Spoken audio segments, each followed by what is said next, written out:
Don't forget to subscribe and leave a comment on this video saying I subscribed. Let's get into it.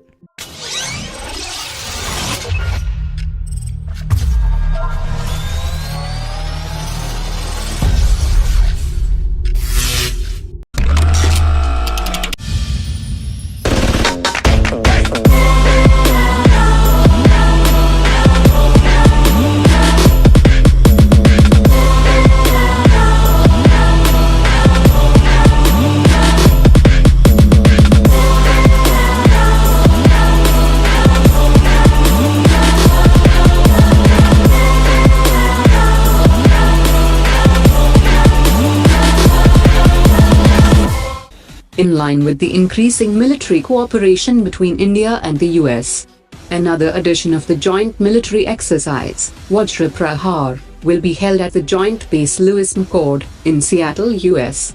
45-member Special Forces team from Indian Army's Southern Command will train alongside US soldiers in the third week of January. This year's exercise will mainly focus on special operations in urban areas. This exercise sends a very strong message to other countries about Indo-US relations. The Defense Acquisition Council, headed by the Defense Minister, today cleared the procurement of 72,400 rifles and another 93,895 carbines for the Indian Army. The new rifle will be 7.62 mm caliber. The new rifles will now be procured by the fast-track procurement policy. The two nations, India and Israel, got down to business and signed 9 agreements, including cybersecurity, space sector, solar thermal energy, oil and gas sector. There was also discussion on developing more partnerships, including transfer of technology, as well as joint research and development in defense and security fields. China is waging a submarine sales at low prices to countries on the Indian Ocean coastlines.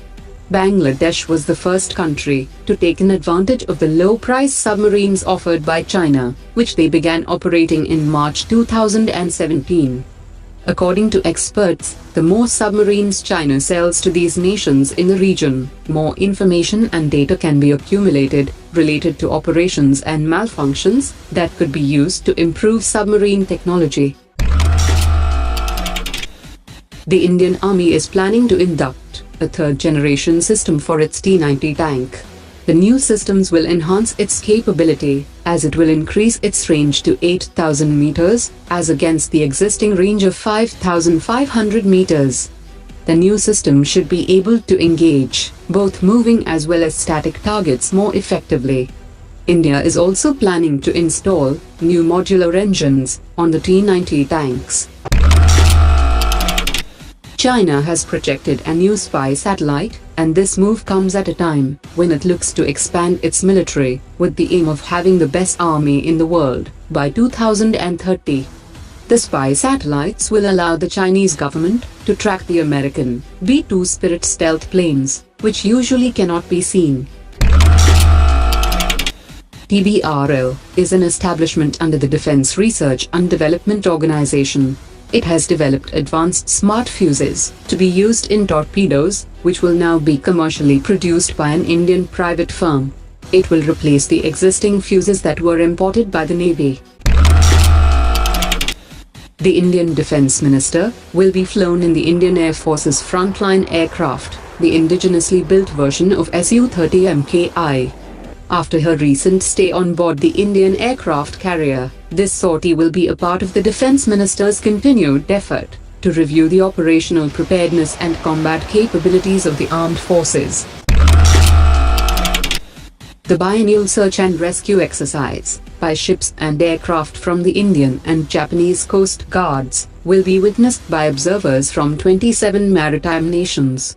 The 8th exercise between India and Japan will also see ships and aircraft of the Indian Navy and the Indian Air Force, which will be held in Bay of Bengal. For the first time, India took part in a meeting of the International Military Cooperation Department of the Shanghai Cooperation Organization. Both India and China look to Shanghai cooperation as a major platform for improving bilateral ties, and the two-day meeting concluded today.